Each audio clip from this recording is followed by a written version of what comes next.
taking the conversation just a little bit wider, we were discussing about how recently there has been, we've seen all around the world, there has been a rise or a shift in ideologies, right? People are becoming a bit more conservatives. Last decade was all about liberals. How do you see that? I mean, of course, it's a pendulum thing, but then the way it's shifting in different, I mean, it's happening all over the world. How do you view that? So I think that conflict is inherent in human nature. Had it not been because of race or religion, there would be some other. Why was religion formed? To lead a peaceful life. There was more moral code of conduct. And now religion is the biggest battleground. Millions are dying just because of religion. So it is inherent in us. Now we were liberals.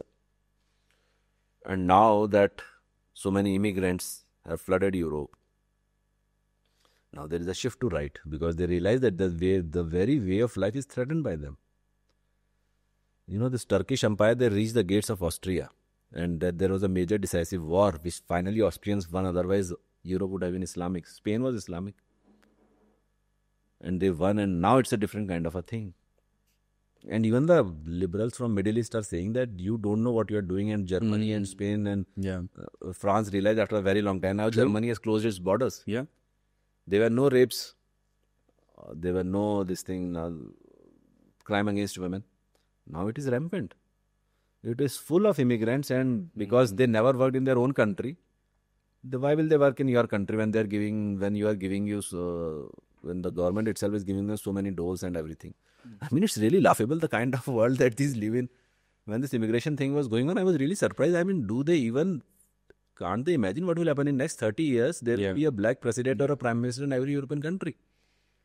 Because they will keep on producing and producing and producing because that is what they do. They will not work. They will live on your doors.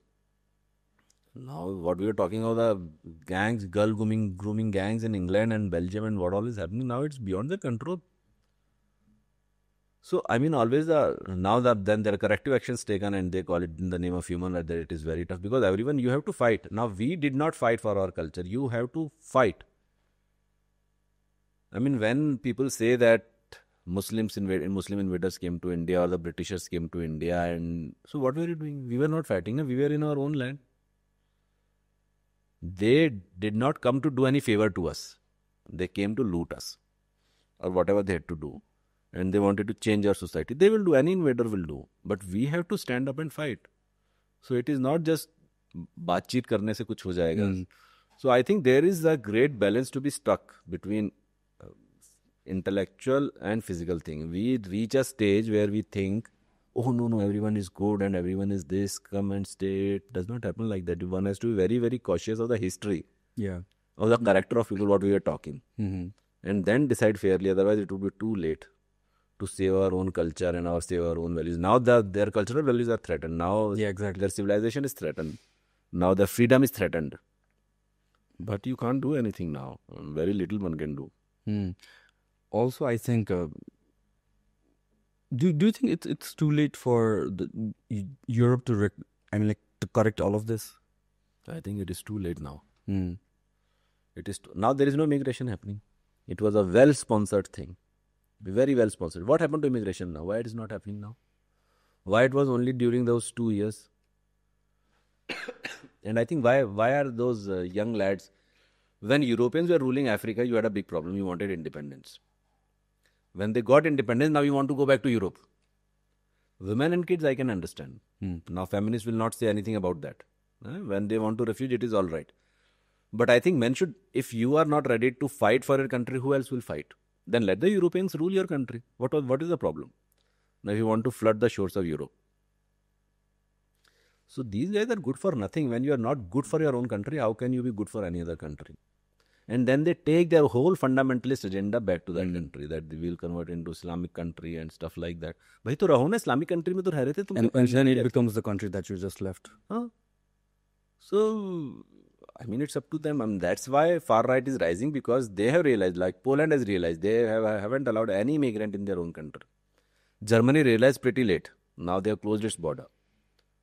France and England, now they are gone cases. So I don't know. It's up to them.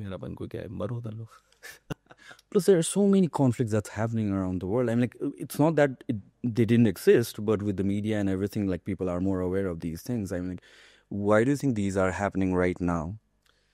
There also the problem is now, like I have traveled half the world. I cycled. When I was going to Africa, they were saying, "Oh, it's such a dicey place. Don't go. You will be killed. It's all ruffians out there." One of the best experiences I ever had was Africa. Yeah, not a single bad instance happened to me. Not a single guy came and tried to rob me. So what we are, the way the image is being, because it is beneficial to the politics of the world to project an image that everything is going haywire, everyone is fighting each other, there is distrust in the world. It helps their political agenda. It helps to brew wars, and it helps to bring them more money.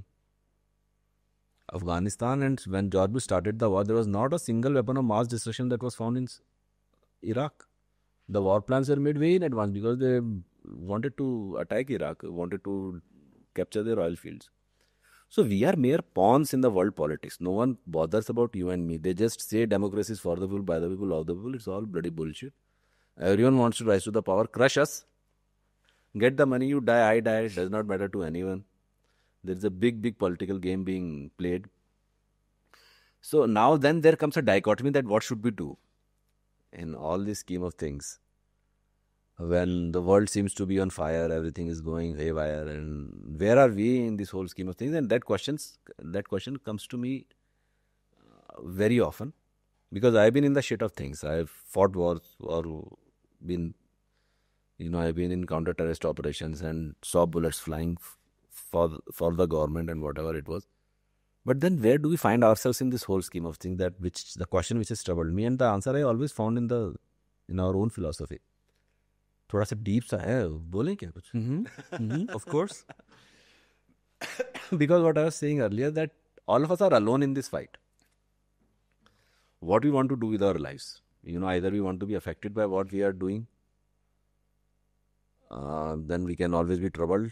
I see a lot of Instagram posts, all eyes on Rafah, doing fucking nothing, sitting in England or India, and all eyes on Rafah, all eyes on Pahalgam and stuff like that, and they will only put it in stories, which will vanish after 24 hours. They don't even have the gumption to write a post about it or a reel about it. So, just crying the crocodile tears and thinking that they're contributing great to the world peace and stuff like that. But coming to the serious question, because I am trying to find an answer, and the answer was that in our philosophy, ultimately, it is all a quest of truth. What Shankaracharya said, that I am not here to find God. I am in search of truth. If I find God, it is incidental. So all the religions that have risen from the land, our land, Indian subcontinent, there are only two places from where the religion. One is Jerusalem, where the Judaism and Christianity and Muslim religion came out. And other is India and what we call Jambudvip, Buddhism, Hinduism, Jainism, Sikhism. These are the only two places from where the religion came out. And this thing was always a quest for truth. For Abrahamic religion, it is always that book, whatever the book says. There is nothing other. And a huge plethora of literature, because it's a scientific thing. So I have, in spite of all these things, I have lived a very happy life. Because I never have faith in the system of society. It is run by majority. And my simple सा एक वो है सोच कि majority is always wrong, or majority is wrong in majority of the cases. So whenever someone says, यार हर कोई करता है, बस that is reason enough. I will not do it, because there is a catch in that. Either it is very easy or it is some corrupt thing. Knowledge is not sought by majority, है ना? पढ़ना पड़ेगा उसके लिए, आपको मेहनत करनी पड़ेगी. So whatever the majority is doing, just don't do it. दूसरा, that search for truth. Things have been in such a flux always. There has never been a time in the world, now that we have become technologically very advanced, so that we can create destruction at a very far range. But there always have been wars, and very, very cruel wars. To cut out someone's nose and ears was the first thing that every invader used to do. Now we can't even imagine that. Because that thing has not been documented, we have not seen it, and then we also do not read history, so we think that this is the bloodiest century that we are seeing. It has always been this way. There was Genghis Khan. There were Britishers, there were Mughals. Now we never invaded. We never went to other countries to, This has always been there. This flux, this chaos. And in spite of that, you have to find ways and means of your happiness and your contented life. If you are an extraordinary man like Elon Musk or Jeff Bezos or stuff like that, or Ambani or Adani or whosoever is the big Nepali businessman doing phenomenal things, that is all right, you do it. But most of us we are just trying to lead a happy and a contented life. And we have to find ways and means of that. So, once I left army, I decided I will not have a boss. Enough of bosses in my life. I cannot let intellectually inferior men rule over me. I did a job in Sudan for a year. Then I went to China because this is what I wanted to do, to learn martial arts for a year. Then I traveled and then मेरे पैसे खत्म हो गए तो मजबूरन नौकरी करनी पड़ी और 3 महीने में छोड़ दी. And then I made this plan to travel around the world. And this traveling is also deeply rooted in the spiritual quest. क्योंकि हमारी तीर्थ यात्रा क्या होती थी? It was never the destination that mattered. It was the yatra that changed you. कि आप हिंदुस्तान से चल के जब पशुपतिनाथ जी के मंदिर में पहुंचे हो, ऐसे नहीं कि मंदिर देख के आपने कुछ, पर वो जो रास्ते में जो चर्निंग हुई है पूरी, when you met fellow travelers, when you met fellow seekers, when you went through the hardship, when you had the solitude to question your own bad deeds, when you had the when you had the gumption to question your own character, and then the churning happens. Now we have forgotten that. Helicopter लेके पशुपतिनाथ या बद्रीनाथ या केदारनाथ चले गए, मैं बोलता हूँ तो लोगों को बुरा लगता है. भैया उससे कुछ नहीं होगा, ये फैक्ट है, क्योंकि उसका कोई मतलब नहीं है. So my solitary journey is all, and I never, lot of people have offered that I want to come along with you and stuff like that. I said, no, bhaiya. When I'm cycling, I want to be alone because that is a challenge for me and that is the time when I'm absolutely alone and I enjoy my solitude. हमको अकेले रहने से डर लगता है. बंदे को छोड़ दो 1 घंटे के लिए कमरे में अकेले, फक लग जाएगी, उसको समझ में नहीं आएगा क्या करें. Now we have become so this, we just don't like our company. This is how bad we are. We don't, mobile हटा लो, हालत खराब हो जाएगी. अभी इंटरनेट चला गया, जान निकल जाती है लोगों की. मतलब यार there is no roots in you जो तुमको ग्राउंडेड रखे. तुम तो यार वो पानी में बहने वाले वाटर हाइसिंथ होता है ना, जहाँ पानी का फ्लो चल रहा है वहाँ बह चले साहब आप. तो फिर कहाँ से आपकी फिलॉसफी डेवलप होगी and how will you counter the narrative that has been imposed upon you. I decided not to have kids for the simple reason, क्योंकि हमारी किताबों में लिखा हुआ है आसक्ति अल्टीमेटली हर चीज़ को छोड़ना है.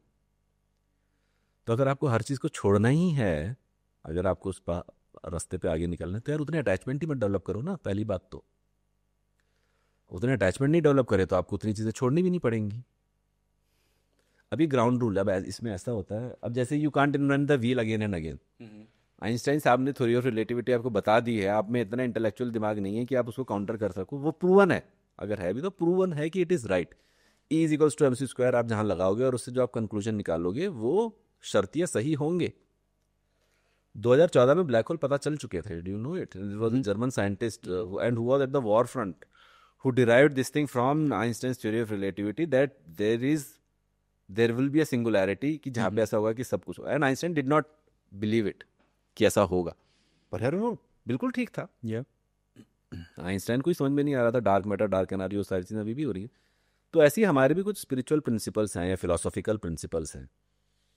अब क्योंकि वो मैथमेटिकल फार्मूले में लिखे नहीं हुए तो आपको कुछ रास्ता फेथ पे चलाना पड़ता है. अब जैसे मैं अगर विवेकानंद या शंकराचार्य को पढ़ रहा हूँ तो I know for sure that is my faith that what ever they have said is the right thing, even if I don't understand it, so let me walk.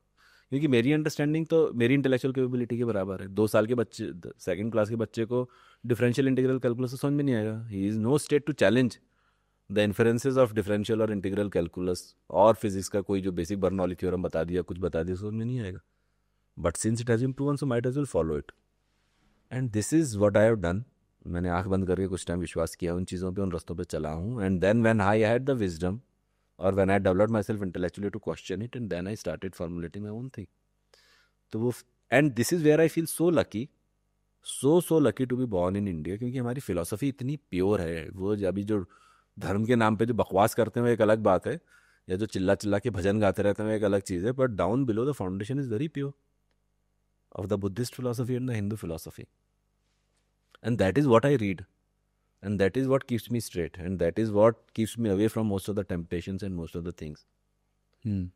of wo now, that is absolutely missing in our lives, which is a very, very sad thing. I mean, whatever you said about being comfortable with being alone, I think that's very important. That's missing.